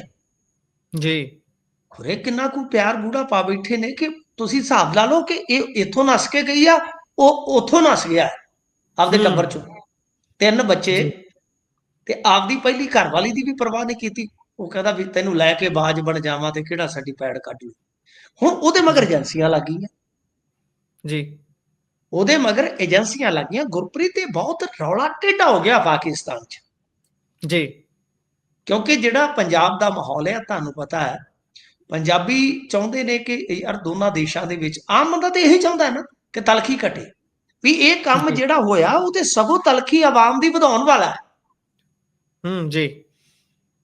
ਤੇ ਦੂਜੀ ਗੱਲ ਇਹ ਹੈ ਕਿ ਇਹਦੇ 'ਚ ਆ ਜਾਂਦਾ ਹੈ ਬਈ ਗੁਰੂ ਸਾਹਿਬ ਦਾ ਜੋ ਦਰਸ਼ਨ ਦੀਦਾਰ ਕਰਨ ਜਾਣ ਵਾਲਾ ਜਥਾ ਹੈ, ਉਹਦੀ ਆੜ ਲਈ ਗਈ ਹੈ। ਇਸ ਕਰਕੇ ਉੱਥੇ ਲੋਕਾਂ ਦਾ ਗੁੱਸਾ ਹੈ। ਜਿਵੇਂ ਆਪਾਂ ਕਹਿੰਦੇ ਨੇ ਵੀ ਇਹਨੇ ਚੌਰੇ ਨੇ ਕੀ ਕੀਤਾ, ਜੀ। ਆਹ ਹਾਲ ਆ ਉੱਥੇ। ਤੇ ਉਹ ਏਜੰਸੀਆਂ ਦੀ ਉੱਥੇ ਕੋਸ਼ਿਸ਼ ਇਹ ਆ ਕਿ ਇਹਨਾਂ ਨੂੰ ਫੜੋ, ਭਾਵੇਂ ਜੀ। ਬਥੇਰਾ ਇਹਨਾਂ ਨੇ ਜ਼ੋਰ ਲਾਇਆ ਹੋਇਆ ਕਿ ਕੋਰਟ ਦੇ ਥਰੂ ਕੋਈ ਗੱਲ ਬਣ ਜਾਵੇ, ਵੀ ਕਾਨੂੰਨ ਇਜਾਜ਼ਤ ਦੇ ਦੇਵੇ ਰਹਿਣ ਦੀ, ਪਰ ਜੀ। ਕੋਈ ਨਾ ਕੋਈ ਕੁੰਡੀ ਲੱਭ ਕੇ ਇਸ ਬੀਬੀ ਨੂੰ ਡਿਪੋਰਟ ਕਰਨ ਦੀ ਸੰਭਾਵਨਾ ਹੈ ਗੁਰਪ੍ਰੀਤ। ਨਾ खुदा जी। मिला ना विसाले सनम, ना इधर के रहे ना उधर के रहे, ਆਰ ਦੇ ਰਹੇ ਨਾ ਪਾਰ ਦੇ ਰਹੇ। ਗੱਲ ਇਹ ਆ ਕਿ ਹੁਣ ਇਹੋ ਜਿਹੀ ਵੀ ਸਿਚੁਏਸ਼ਨ ਉੱਥੋਂ ਸੁਣਨ ਨੂੰ ਮਿਲ ਰਹੀ ਆ, ਪਰ ਇਸ ਖਬਰ ਨੇ ਵੀ ਖੂਬ ਸੁਰਖੀਆਂ ਕੱਟੀਆਂ, ਖੂਬ ਸੁਰਖੀਆਂ ਕੱਟੀਆਂ ਨੇ। ਤਾਂ ਲਿਹਾਜ਼ਾ ਹੁਣ ਨੰਬਰਦਾਰ ਵੀ ਸਾਹਮਣੇ ਆ ਗਿਆ ਜਿਹਨੇ ਤਸਦੀਕ ਕੀਤਾ ਸੀ। ਉਹਨੇ ਇੱਕ ਹੋਰ ਕੁੰਡੀ ਕੱਢੀ ਆ। ਉਹ ਕਹਿੰਦਾ ਕਿ ਇਹ ਤੇ ਉਸ ਵੇਲੇ ਮੈਂ ਤਸਦੀਕ ਕੀਤਾ ਸੀ ਜਿਸ ਵੇਲੇ ਇਹ ਕਰਤਾਰਪੁਰ ਸਾਹਿਬ ਵਾਲੇ ਕੋਰੀਡੋਰ ਦੇ ਵਿੱਚ ਗਈ ਸੀ। ਇਹਦਾ ਮਤਲਬ ਹੈ ਕਿ ਇਹ ਦੋਵੇਂ ਸ਼ਾਇਦ ਉੱਥੇ ਮਿਲਦੇ ਰਹੇ ਹੋਣਗੇ। ਜੀ। ਸੰਭਾਵਨਾ ਹੈ ਜੇ ਗਈ ਹੈ ਤਾਂ। ਬਾਕੀ ਹੈ ਕਿ ਇਸ ਤਰ੍ਹਾਂ ਮਤਲਬ ਕਿ ਇਹਦਾ ਅੱਗਾ ਪਿੱਛਾ ਕਿਉਂ ਨਹੀਂ ਖੰਗਾਲਿਆ ਗਿਆ, ਇਹ ਏਜੰਸੀਆਂ ਜੀ। ਤੇ ਵੀ ਕਾਫੀ ਵੱਡਾ ਸਵਾਲ ਹੈ, ਪ੍ਰਸ਼ਨ ਚਿੰਨ੍ਹ। ਪਰ ਇਹਦੇ ਵਾਸਤੇ ਉੱਥੇ ਵੀ ਸਿਚੁਏਸ਼ਨ ਜਿਹੜੀ ਆ ਉਹ ਕਾਫੀ ਕਸੂਤੀ ਬਣ ਗਈ ਗੁਰਪ੍ਰੀਤ ਜੀ। ਜੀ। ਸਿਚੁਏਸ਼ਨ ਹੁਣ ਕਸੂਤੀ ਬਣ ਗਈ ਹੈ ਤੇ ਦੇਖਦੇ ਹਾਂ ਉਧਰ ਬਣਦਾ ਕੀ ਹੈ ਅਗਲੀ। ਜੇਕਰ ਆਪਾਂ ਗੱਲ ਕਰੀਏ ਤਾਂ ਕੋਈ ਦਿਨ ਸੁੱਕਾ ਨਹੀਂ ਜਾਂਦਾ ਭਾਈ ਜਿਸ ਦਿਨ ਤਾੜ ਨਾ ਹੋਵੇ। ਕੱਲ ਆਪਾਂ ਬੰਗਿਆਂ ਬਾਰੇ ਗੱਲ ਕੀਤੀ ਸੀ ਤੇ ਅੱਜ ਕਹਿੰਦੇ ਵੀ ਅੰਮ੍ਰਿਤਸਰ ਤੇ ਬੱਸ ਅੱਡੇ ਤੇ ਫਾਇਰਿੰਗ ਹੋ ਗਈ। ਫਾਇਰਿੰਗ ਤਾਂ ਕਾਹਦੀ, ਇਸ ਤੋਂ ਬਾਅਦ ਗੱਲ ਗੈਂਗਾਂ ਦੇ ਆਪਸੀ ਕਾਟੋ ਕਲੇਸ਼ ਵੱਲ ਵੱਧ ਗਈ। ਚਲੋ ਕਾਟੋ ਕਲੇਸ਼ ਸ਼ਬਦ ਤਾਂ ਇਹਨਾਂ ਲਈ ਬਹੁਤ ਛੋਟਾ ਹੈ, ਇਹਨਾਂ ਦੇ ਕਲੇਸ਼ ਤਾਂ ਲੈਵਲ ਹੀ ਹੋਰ ਦੇ ਹੁੰਦੇ ਨੇ। ਤੇ ਉੱਥੇ ਤਾਂ ਜੀ ਜ਼ਿੰਮੇਵਾਰੀਆਂ ਲਈਆਂ ਜਾ ਰਹੀਆਂ ਨੇ। ਪਾਇਓ ਚਾਨਣਾ ਅੰਮ੍ਰਿਤਸਰ ਵਾਲੇ ਸਾਰੇ ਘਟਨਾਕ੍ਰਮ ਤੇ। ਦੇਖੋ ਅੰਮ੍ਰਿਤਸਰ ਦਾ ਜਿਹੜਾ ਵੈਸੇ ਤੇ ਇਲਾਕਾ ਮਾਝਾ ਹੋ ਗਿਆ ਜੀ। ਮਾਝਾ ਇਲਾਕਾ ਜਿਹੜਾ ਹੋਇਆ ਉਹਦੇ ਵਿੱਚ ਜੇ ਤੁਸੀਂ ਵੇਖੋਗੇ ਤੇ ਮਿੱਟੀ ਦਾ ਰੰਗ ਹੀ ਲਾਲ ਹੋ ਗਿਆ ਪਿਛਲੇ ਕੁਝ ਦਹਾਕਿਆਂ ਤੋਂ। ਵੈਸੇ ਹੀ ਉੱਥੇ ਦਾ ਇਤਿਹਾਸ ਇਸ ਤਰ੍ਹਾਂ ਦਾ ਜਨਾਬ। ਜੀ। ਜੀ। ਤੇ ਹੁਣ ਗੈਂਗਿਜ਼ਮ ਦਾ ਸਭ ਤੋਂ ਜੇ ਖੂਨੀ ਕਿਤੇ ਅਧਿਆਏ ਤੁਸੀਂ ਵੇਖੋਗੇ ਤਾਂ ਮਾਝੇ ਦੀ ਧਰਤੀ ਆ। ਲਗਾਤਾਰ ਆ ਤੀਜੀ ਘਟਨਾ ਤੇ ਤੀਜਾ ਕਤਲ ਆ, ਕਿਉਂਕਿ ਇੱਕ ਕਤਲ ਇਸ ਤੋਂ ਬਾਅਦ ਹੋ ਗਿਆ ਫੇਰ ਦਬੁਰਜੀ ਜੀ। ਸ਼ਾਇਦ ਜੀ। ਜੀ। ਮਤਲਬ ਕਿ 2-3 ਦਿਨਾਂ ਦੇ ਵਿੱਚ 3 ਘਟਨਾਵਾਂ ਤੇ 3 ਕਤਲ। ਜੀ। ਦੁਕਾਨਦਾਰ ਨੂੰ ਮਾਰ ਦਿੱਤਾ ਜਾਂਦਾ। ਤੁਸੀਂ ਦੇਖੋ ਰੰਗਦਾਰੀ ਨਾ ਦੇਣ ਤੇ ਇੱਕ ਕਰਿਆਨਾ ਸਟੋਰ ਦਾ ਜਿਹੜਾ ਸੰਚਾਲਕ ਹੈ, ਡਾਕਟਰਾਂ ਨੂੰ ਮਾਰਿਆ ਜਾਂਦਾ ਜਿਹੜੇ ਛੋਟੇ ਛੋਟੇ ਆਪਣੇ ਪਿੰਡਾਂ ਦੇ ਵਿੱਚ ਕਲੀਨਿਕ ਚਲਾਉਂਦੇ। ਇਹੋ ਜਿਹੀ ਹਾਲਤ ਸਰ, ਕਿਤੇ ਨਾ ਕਿਤੇ ਕਹਿ ਲਓ ਕਿ ਬਿਆਨ ਕਰਦਿਆਂ ਵੀ ਡਰ ਆਉਂਦਾ ਕਿ ਜਿਹੜਾ ਇਸ ਮਾਹੌਲ ਦੇ ਵਿੱਚੋਂ, ਇਸ ਮੰਜ਼ਰ ਦੇ ਵਿੱਚੋਂ ਗੁਜ਼ਰ ਰਿਹਾ ਹੋਏਗਾ ਜਾਂ ਇਸ ਭੈ ਨੂੰ ਪਿੰਡੇ ਤੇ ਹੰਢਾ ਰਿਹਾ ਹੋਏਗਾ, ਉਹਦਾ ਜੀਵਨ ਕਿੰਨਾ ਬੇਚੈਨ ਹੋ ਗਿਆ ਹੋਵੇ। ਜੀ। ਤਾਂ ਖੈਰ ਇਹ ਅੰਮ੍ਰਿਤਸਰ ਦੇ ਵਿੱਚ ਜਿਹੜੀ ਸਵੇਰੇ ਸਵੇਰੇ ਤਾੜ ਹੋਈ ਆ, ਇਹਦੇ ਚ ਪਹਿਲਾਂ ਇਹ ਆਇਆ ਕਿ ਸ਼ਾਇਦ ਸਵਾਰੀਆਂ ਚੜਾਉਣ ਤੋਂ ਇੱਕ ਬੱਸ ਕਰਮਚਾਰੀ ਝਗੜੇ ਨੇ ਤੇ ਇੱਕ ਨੇ ਦੂਜੇ ਨੂੰ ਗੋਲੀ ਮਾਰਤੀ। ਵੈਸੇ ਮੇਰੇ ਲਈ ਇਹ ਵੀ ਬਚਿੱਤਰ ਸੀ, ਕਿਉਂਕਿ ਮੈਂ ਚੰਨੀ ਸਾਹਿਬ ਵਾਂਗੂ ਕੰਮ ਇਹੋ ਜਿਹੇ ਥੋੜੇ ਹੀ ਹੈ ਜਿਹੜੇ ਛੱਡੇ ਹੋਣਗੇ, ਤਕਰੀਬਨ ਸਾਰੇ ਕੀਤੇ। ਮੈਂ ਬੱਸਾਂ ਤੇ ਵੀ ਬੜੇ ਧੱਕੇ ਖਾਦੇ ਨੇ। ਝਗੜਾ ਆਮ ਹੋ ਜਾਂਦਾ, ਜਿਵੇਂ ਪਾਣੀ ਦੀ ਵਾਰੀ ਦਾ 1 ਮਿੰਟ ਵੀ ਬੰਦਾ ਮਰਵਾ ਦਿੰਦਾ। ਸਾਡੇ ਲਾਗੇ ਨਾ ਪਾਣੀ ਦੀ ਵਾਰੀ ਤੋਂ 5 ਬੰਦੇ ਮਰੇ ਸਨ ਜੀ। ਆ ਸਾਡੇ ਲਾਗੇ ਹੀ ਪਿੰਡ ਆ। ਤੋ ਗੱਲ ਇਹ ਆ ਕਿ ਇਦਾਂ ਹੀ ਟਰਾਂਸਪੋਰਟ ਦੇ ਵਿੱਚ 1-1 2-2 ਮਿੰਟਾਂ ਤੋਂ ਬੜੇ ਵੱਡੇ ਝਗੜੇ ਹੋ ਜਾਂਦੇ। ਪਰ ਕਦੇ ਆਪਾਂ ਬੱਸ ਅੱਡਿਆਂ ਦੇ ਵਿੱਚ ਬੜਾ ਰੇਅਰ ਹੁੰਦਾ ਕਿ ਕੋਈ ਫਾਇਰ ਫੂਰ ਹੋਵੇ। ਜੀ ਆਮ ਤੌਰ ਤੇ ਕੀ ਹੁੰਦੇ ਕਿ ਇਹਨਾਂ ਕੋਲ ਸੋਟੇ ਹੁੰਦੇ, ਛੋਟੇ ਛੋਟੇ ਗੱਡੀਆਂ 'ਚ ਬੱਸਾਂ 'ਚ ਰੱਖੇ, ਕਿਸੇ ਨੇ ਰਾੜ ਕੱਢ ਲਈ, ਪੇਚਕਸ ਕੱਢ ਲਿਆ, ਏਦਾਂ ਲੜਦੇ ਆ। ਇਹ ਨਹੀਂ ਮੈਂ ਜੀ ਕਹਿੰਦਾ ਕਿ ਅੱਜ ਤੋਂ ਪਹਿਲਾਂ ਕਦੇ ਪੁਲਿਸ ਸੌਰੀ ਜਿਹੜੇ ਬੱਸ ਕਰਮਚਾਰੀ ਉਹ ਲੜੇ ਨਾ ਹੋਣਗੇ, ਲੜਾਈਆਂ ਜੀ ਹੁੰਦੀਆਂ ਨੇ। ਪਰ ਹੂੰ ਇਹ ਸਾਰਿਆਂ ਨੂੰ ਹੈਰਾਨ ਕਰਨ ਵਾਲੀ ਖਬਰ ਸੀ ਕਿ ਕੱਲ ਨੂੰ ਟਰਾਂਸਪੋਰਟ ਤੁਹਾਨੂੰ ਪਤਾ ਕੱਲ ਨੂੰ ਫੈਮਿਲੀ ਦੀ ਹੈ ਜੀ ਕਿ ਬਈ ਉਹਨਾਂ ਦਾ ਕਰਮਚਾਰੀ ਮਰ ਗਿਆ। ਪਰ ਉਸ ਤੋਂ ਥੋੜੀ ਦੇਰ ਬਾਅਦ ਇੱਕ ਪੋਸਟ ਵਾਇਰਲ ਹੁੰਦਾ, ਕਥਿਤ ਤੌਰ ਤੇ ਉਹਦੇ ਵਿੱਚ ਜ਼ਿੰਮੇਵਾਰੀ ਲਈ ਜਾਂਦੀ ਆ ਕਿ ਜੀ ਇਹ ਜੱਗੂ ਭਗਵਾਨਪੁਰੀਏ ਦਾ ਬੰਦਾ ਸੀ। ਜੀ ਅਤੇ ਇਸ ਤੋਂ ਇਲਾਵਾ ਜਦੋਂ ਸਿੱਧੂ ਮੂਸੇਵਾਲਾ ਮਾਰਿਆ, ਉਹ ਜਿਹੜੇ ਹੂੰ ਮਣੀ ਹੁਰੀ ਸੀਗੇ ਕਿ ਇਹਨਾਂ ਨੂੰ ਪਨਾਹ ਦੇਣ ਵਾਲਾ ਇਹ ਸ਼ਖਸ ਸੀਗਾ, ਇਹ ਉਹਦਾ ਗੋਲੀ ਸਿੱਕਾ ਸੰਭਾਲਦਾ ਸੀ, ਹੂੰ ਮਾਰ ਦਿੱਤਾ। ਇਹ ਜ਼ਿੰਮੇਵਾਰੀ ਲੈ ਲਈ ਕਥਿਤ ਤੌਰ ਤੇ ਬੰਬੀਆ ਗਰੁੱਪ ਵਾਲੇ, ਜੀ ਬੰਬੀਆ ਗਰੋਹ ਕਹਿ ਦਿਓ ਜਾਂ ਗੈਂਗ ਕਹਿ ਦਿਓ। ਜੀ ਪਰ ਸਭ ਤੋਂ ਖਤਰਨਾਕ ਗੱਲ ਇਹੋ ਆ, ਜਿਵੇਂ ਤੁਸੀਂ ਬੰਗਿਆਂ ਵਾਲੀ ਗੱਲ ਕਹੀ ਕਿ ਬੰਗਿਆਂ ਦੇ ਵਿੱਚ ਜਿੰਨੀ ਕੁ ਅੱਜ ਪਤਾ ਲੱਗਿਆ ਕਿ ਉਹਨਾਂ ਦੀ ਕੋਈ ਮਾੜੀ ਮੋਟੀ ਕੋਈ ਲੜਾਈ ਹੋਈ ਸੀ 1-2 ਦਿਨ ਪਹਿਲਾਂ, ਜੀ ਕੋਈ ਮਾੜਾ ਮੋਟਾ ਝਗੜਾ ਹੋਇਆ ਸੀ, ਕੋਈ ਜ਼ਿਆਦਾ ਵੱਡੀ ਗੱਲ ਨਹੀਂ ਸੀ। ਜਿਵੇਂ ਜੀ ਮੁੰਡੇ ਖੁੰਡੇ ਤੁਹਾਨੂੰ ਪਤਾ ਈਗੋ ਕਲੈਸ਼ ਹੁੰਦਾ। ਮੈਂ ਮਤਲਬ ਕਿ ਇਸ ਸਾਰੀ ਦੁਨੀਆ ਚੋਂ ਗੁਜ਼ਰਿਆ ਹੋਇਆ ਇਨਸਾਨ ਆ, ਹੋਰ ਕੁਛ ਜੀ ਨਹੀਂ ਹੁੰਦਾ। ਜਦੋਂ ਪਿਛਾਂ ਝਾਕ ਕੇ ਵੇਖਦੇ ਤੇ ਖੁਦ ਤੇ ਸ਼ਰਮ ਆਉਂਦੀ ਆ। ਹੁੰਦਾ ਕੀ ਹੈ, ਹੂੰ ਈਗੋ ਕਲੈਸ਼ ਹੁੰਦਾ, ਚਾਹੇ ਉਹ ਗਰੁੱਪ 'ਚ ਤਬਦੀਲ ਹੋ ਜਾਵੇ, ਚਾਹੇ ਉਹ ਆਪਣੀ ਇੰਡੀਵਿਜੂਅਲ 2 ਜਾਣਿਆਂ ਦੀ ਲੜਾਈ ਹੋ ਜਾਵੇ, ਏਦਾਂ ਹੀ ਚੱਲਦਾ ਹੈ। ਤਾਂ ਮਤਲਬ ਕਿ ਉੱਥੇ ਕਹਿੰਦੇ ਕਿ 40-50 ਫਾਇਰ ਹੋਏ ਨੇ ਗੁਰਪ੍ਰੀਤ, ਤੁਸੀਂ ਦੁਆਬੇ 'ਚ ਰਹਿੰਦੇ ਹੋ, ਸ਼ਾਇਦ ਤੁਸੀਂ ਵੀ ਜੀ ਸੁਣਿਆ ਹੋਣਾ ਕਿ ਉਹ ਛਲਣੀ ਕਰ ਜੀ ਦਿੱਤੀ ਜਿਹੜੀ ਉਹ ਸਕਾਰਪੀਓ ਸੀਗੀ, ਇੰਨੀਆਂ ਗੋਲੀਆਂ ਮਾਰੀਆਂ ਉਹਨਾਂ ਨੇ ਆ ਕੇ। ਜੀ ਤਾਂ ਮਤਲਬ ਕਿ ਹੈਰਾਨ ਕਰਦਾ ਹੈ, ਪੰਜਾਬ ਦਾ ਮਾਹੌਲ ਹੈਰਾਨ ਕਰਦਾ ਹੈ। ਮੈਂ ਨਹੀਂ ਕਹਿੰਦਾ ਕਿ ਕਤਲ ਨਹੀਂ ਸਨ ਅੱਗੇ ਹੁੰਦੇ ਤੇ ਹੁਣ ਹੋਣ ਲੱਗੇ ਆ, ਨਹੀਂ। ਕਦੇ ਬੜੀ ਮਤਲਬ ਕਿ ਖਬਰ ਵਿਰਲੀ ਪੜ੍ਹਨ ਨੂੰ ਮਿਲਦੀ ਸੀ ਅਖਬਾਰ 'ਚ ਕਿ ਅੱਜ ਕਤਲ ਹੋ ਗਿਆ, ਇੱਕ ਜੀ ਹੋ ਗਿਆ, 2 ਹੋ ਗਿਆ। ਹੁਣ ਤੇ ਤੁਸੀਂ ਦੇਖੋ ਕਿ ਪਤਾ ਹੀ ਨਹੀਂ ਲੱਗਦਾ ਪੰਜਾਬ ਦੇ ਕਿਹੜੇ ਕੋਨੇ 'ਚ ਕੀ ਹੋ ਗਿਆ। ਤੇ ਜੀ ਇਹ ਜੀ ਤੋਂ ਬਾਅਦ ਹੁਣ ਸਭ ਤੋਂ ਵੱਡਾ ਸਵਾਲ ਤੇ ਇਹ ਹੈ ਨਾ, ਚਲੋ ਇਹਨੂੰ ਗੈਂਗਿਜ਼ਮ ਨਾਲ ਜੋੜ ਲਓ ਜਾਂ ਜੋ ਜੀ ਵੀ ਹੈ, ਹਾਲਾਂਕਿ ਇਹ ਪੋਸਟ ਕਥਿਤ ਤੌਰ ਤੇ ਕੋਈ ਆਪਾਂ ਅੰਤਮ ਸੱਚ ਨਹੀਂ ਮੰਨਦੇ, ਹੂੰ ਪਰੰਤੂ ਗੁਰਪ੍ਰੀਤ ਬੱਸ ਅੱਡੇ ਦੇ ਵਿੱਚ ਗੋਲੀ ਚੱਲਣੀ ਇਹ ਵੀ ਬਹੁਤ ਵੱਡੀ ਗੱਲ ਹੈ। ਜੀ ਕਿਉਂਕਿ ਵੱਡੀ ਗੱਲ ਬੱਸ ਅੱਡੇ ਦੇ ਵਿੱਚ ਵੈਂਡਰ ਹੁੰਦੇ ਨੇ, ਡਰਾਈਵਰ ਕੰਡਕਟਰ ਹੁੰਦੇ ਨੇ, ਮਤਲਬ ਕਿ ਅੱਡਾ ਸਟਾਫ ਹੁੰਦਾ ਹੈ, ਔਰਤਾਂ ਹੁੰਦੀਆਂ ਨੇ, ਕੁਲੀ ਹੁੰਦੇ ਨੇ, ਫਲ ਵੇਚਣ ਵਾਲੇ, ਬੂਟ ਪਾਲਿਸ਼ ਵਾਲੇ, ਮਤਲਬ ਕਿ ਕਿੰਨਾ ਇਕੱਠ ਹੁੰਦਾ ਹੈ। ਜੀ ਇਹ ਇੱਕ ਐਸੀ ਪਬਲਿਕ ਪਲੇਸ ਹੈ ਜਿਹਦੇ ਵਿੱਚ ਇਸ ਤਰ੍ਹਾਂ ਦੀ ਘਟਨਾ ਹੋ ਜਾਣਾ ਹੀ ਆਪਣੇ ਆਪ ਦੇ ਵਿੱਚ ਬੜਾ ਵੱਡਾ ਸਵਾਲ ਆ।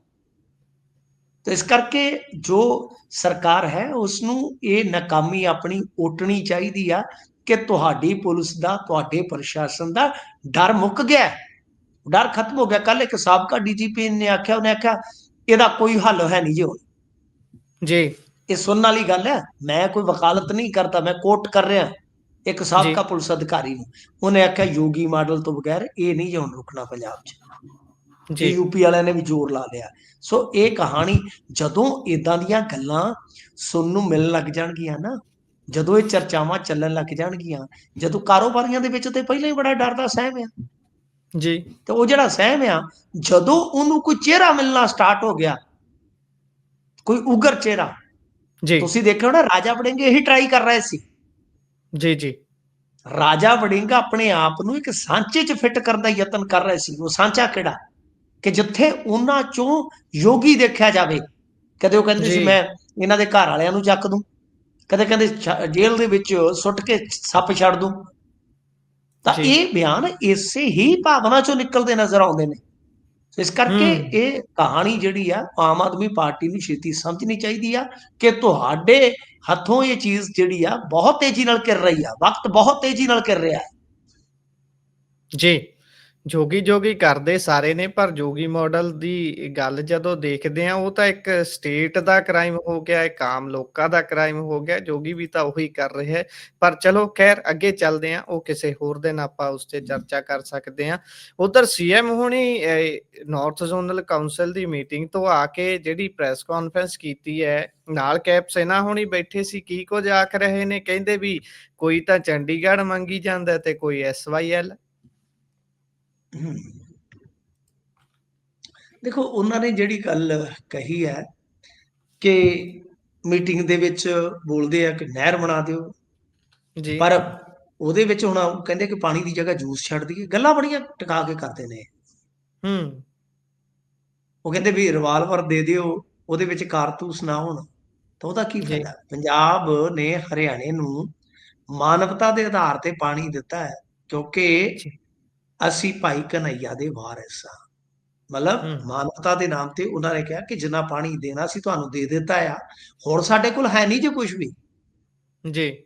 ਠੀਕ ਹੈ ਜੀ। ਉਹ ਕਹਿੰਦੇ ਕੋਈ SYL ਮੰਗੀ ਜਾਂਦਾ, ਕੋਈ ਛਾਨਣ ਪ੍ਰੋਜੈਕਟ ਮੰਗੀ ਜਾਂਦਾ, ਕੋਈ ਚੰਡੀਗੜ੍ਹ ਤੇ ਅਧਿਕਾਰ ਜਤਾਈ ਜਾਂਦਾ ਹੈ। ਬਈ ਗੱਲ ਇਹ ਆ ਕਿ 1600 ਕਰੋੜ ਰੁਪਏ ਦੀ ਬਕਾਇਆ ਰਾਸ਼ੀ ਤੇ ਜਿਹੜੀ ਉਹ ਜਾਰੀ ਨਹੀਂ ਕੀਤੀ ਗਈ। ਹੂੰ। ਦੂਜੇ ਪਾਸੇ ਨਾਲ ਫਿਰ ਉਹਨਾਂ ਨੇ ਹਮੇਸ਼ਾ ਵਾਂਗ ਗਣਾਉਣਾ ਹੁੰਦਾ ਕਿ ਅਸੀਂ ਬਈ ਅਨਾਜ ਭੰਡਾਰ ਦੇ ਵਿੱਚ ਯੋਗਦਾਨ ਦਿੰਦੇ ਆ, ਏਦਾਂ ਉਦਾਂ ਦੀਆਂ ਗੱਲਾਂ ਫਿਰ ਉਹ ਕਰਦੇ ਆ। ਜੀ। ਇਹਨਾਂ ਨੇ ਕਿਹਾ ਕਿ ਕੌਂਸਲ ਦੀ ਮੀਟਿੰਗ ਦੇ ਵਿੱਚ ਕੁੱਲ 28 ਪ੍ਰਸਤਾਵ ਸੀਗੇ, ਮਤੇ ਸੀਗੇ, ਜਿਹਦੇ ਵਿੱਚ 11 ਮੁੱਦੇ ਪਾਣੀ ਦੇ ਨਾਲ ਹੀ ਜੁੜੇ ਸੀ ਤੇ 11 ਪੰਜਾਬ ਦੇ ਖਿਲਾਫ ਸੀ। ਜੀ। ਇਹਨਾਂ ਨੇ ਇਹ ਗੱਲ ਜਿਹੜੀ ਆ ਉਹ ਕਹੀ ਆ। ਪੁਨਰਗਠਨ ਦੇ ਸਮੇਂ ਉਹ ਕਹਿੰਦੇ ਹਿਮਾਚਲ ਰਾਜਸਥਾਨ ਨਹੀਂ ਸੀਗਾ, ਇਹ ਵੀ ਸਾਫ਼ ਕੀਤਾ। ਜੀ।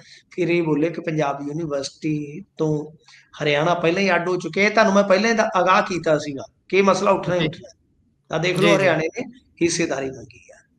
ਠੀਕ ਹੈ ਜੀ। ਤਾਂ ਮਤਲਬ ਕਿ ਇਹਨਾਂ ਨੇ ਫਿਰ ਹਵਾਲਾ ਦਿੱਤਾ ਕਿ ਤੁਸੀਂ ਆਪਣੀ ਹਿੱਸੇਦਾਰੀ ਕੱਢ ਚੁੱਕੇ ਹੋ।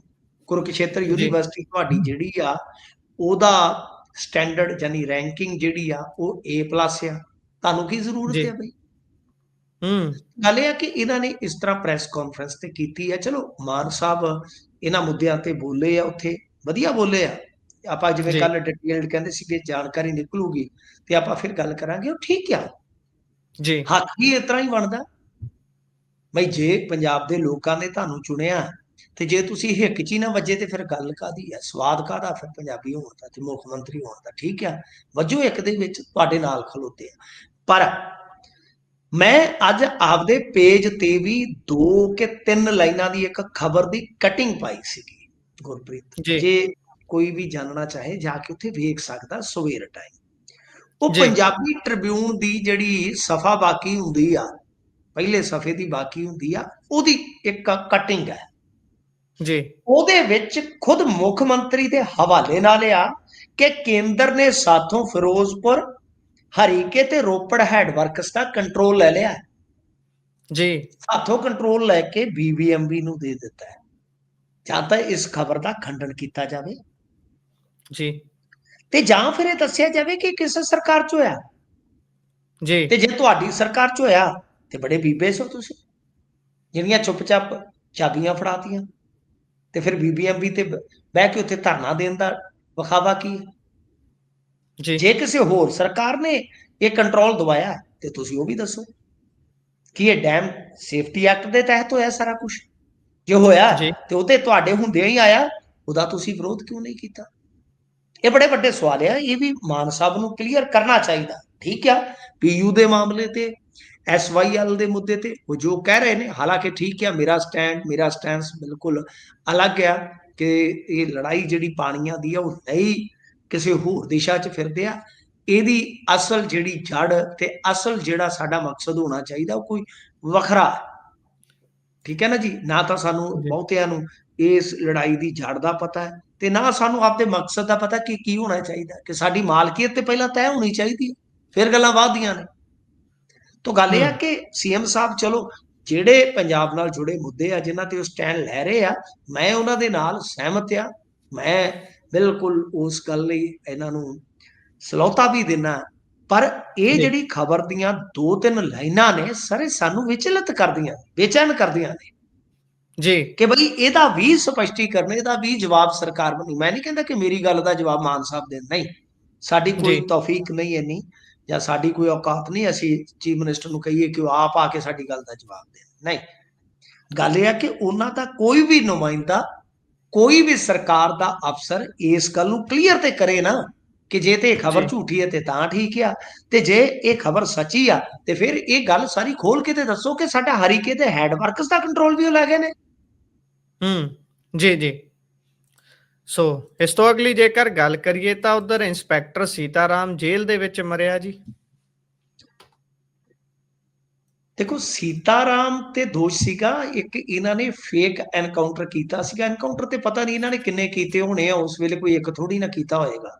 ਜੀ, ਤੇ ਉਸ ਵੇਲੇ ਇਹ ਜਿਹੜਾ ਮਾਮਲਾ ਸੀਗਾ ਇਹਦੇ ਤੇ ਪਰਚਾ ਦਰਜ ਹੋ ਗਿਆ। ਹੁਣ ਇਹਦਾ ਇੱਕ ਸਾਥੀ ਤੇ ਤੁਹਾਨੂੰ ਪਤਾ ਹੀ ਹੈ ਨਾ, ਸੂਬਾ ਉਹ ਮਾਰ ਦਿੱਤਾ ਜੀ, ਸੀਗਾ ਸੰਨੀ ਨੇ ਜੇਲ੍ਹ ਦੇ ਵਿੱਚ। ਸੰਦੀਪ ਸਿੰਘ ਸੰਨੀ ਦੇ ਹੱਥੋਂ ਮਰ ਗਿਆ ਸੀ। ਪਰ ਇਹ ਜਿਹੜਾ ਸੀਤਾ ਸੀਗਾ, ਇਹ ਸੀਤਾ ਕੱਟੀ ਜਾਂਦਾ ਸੀਗਾ। ਸੀਤਾ ਰਾਮ ਵੇਖ ਲਓ, ਦੋਨਾਂ ਨਾਵਾਂ ਨੂੰ ਵੇਖੀ ਆਪਾਂ, ਜੀ, ਸੀਤਾ ਜੀ ਦਾ ਵੀ ਨਾਮ ਵਿੱਚ ਆਉਂਦਾ ਤੇ ਰਾਮ ਜੀ ਦਾ ਵੀ ਨਾਮ ਵਿੱਚ ਆਉਂਦਾ। ਨਾਮ ਦੇ ਨਾਲ ਕੀ ਖਟਿਆ ਇਹਨੇ ਤੇ ਤੁਸੀਂ ਆਪ ਹੀ ਦੇਖਣਾ ਕਿ 93 ਦੀ ਗੱਲ ਆ, 30 ਜਨਵਰੀ ਦੀ ਗੱਲ ਆ। ਇੱਕ ਦੇਬਾ ਤੇ ਇੱਕ ਸੁਖਵੰਤ, ਦੋ ਬੰਦੇ ਇਹਨਾਂ ਨੇ ਚੁੱਕੇ ਸਨ ਬਾਹਮਣੀ ਵਾਲਾ ਪਿੰਡ ਤੋਂ। ਉਦੋਂ ਜੀ, ਇੱਕ ਥਾਣੇਦਾਰ ਹੁੰਦਾ ਸੀ ਨਿਰੰਗ, ਉਹ ਬੜਾ ਬਦਨਾਮ ਥਾਣੇਦਾਰ ਸੀਗਾ। ਇੱਕ ਬੰਦਾ ਉਹਦੀ ਅਗਵਾਈ 'ਚ ਗਲੀਲੀਪੁਰ ਤੋਂ ਚੱਕਿਆ ਗਿਆ ਸੀ, ਇੱਕ ਚੁੱਕਿਆ ਗਿਆ ਸੀ ਸ਼ਾਇਦ ਬਾਹਮਣੀ ਵਾਲਾ ਤੋਂ। ਜੀ, ਇਹ ਦੋਵੇਂ ਦੇਬਾ ਤੇ ਸੁਖਵੰਤ ਮੁੜ ਕੇ ਇਹਨਾਂ ਨੇ ਮਾਰ ਦਿੱਤੇ ਸੀ, ਇਹ ਕਹਿ ਕੇ ਕਿ ਇਹ ਦੋਵੇਂ ਇੱਧਰ ਪੱਟੀ ਵਾਲੀ ਸਾਈਡ ਟਰੈਕਟਰ ਤੇ ਆ ਰਹੇ ਸੀ ਕਿ ਜਦੋਂ ਇਹਨਾਂ ਨੂੰ ਰੋਕਣ ਦੀ ਕੋਸ਼ਿਸ਼ ਕੀਤੀ, ਇਹਨਾਂ ਨੇ ਫਾਇਰਿੰਗ ਕਰਤੀ।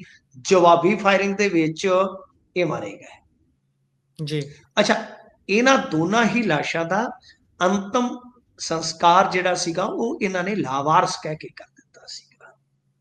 ਜੀ, ਤਾਂ ਮਤਲਬ ਕਿ ਉਸ ਵੇਲੇ ਇਹਨਾਂ ਦੋਵਾਂ ਨੌਜਵਾਨਾਂ ਬਾਰੇ ਕਿਹਾ ਗਿਆ ਕਿ ਇਹ ਹੱਤਿਆ, ਫਿਰੌਤੀ, ਇਹੋ ਜਿਹੇ ਮਤਲਬ ਕਿ ਕ੍ਰਾਈਮ ਦੇ ਵਿੱਚ ਸ਼ਾਮਲ ਸਨ।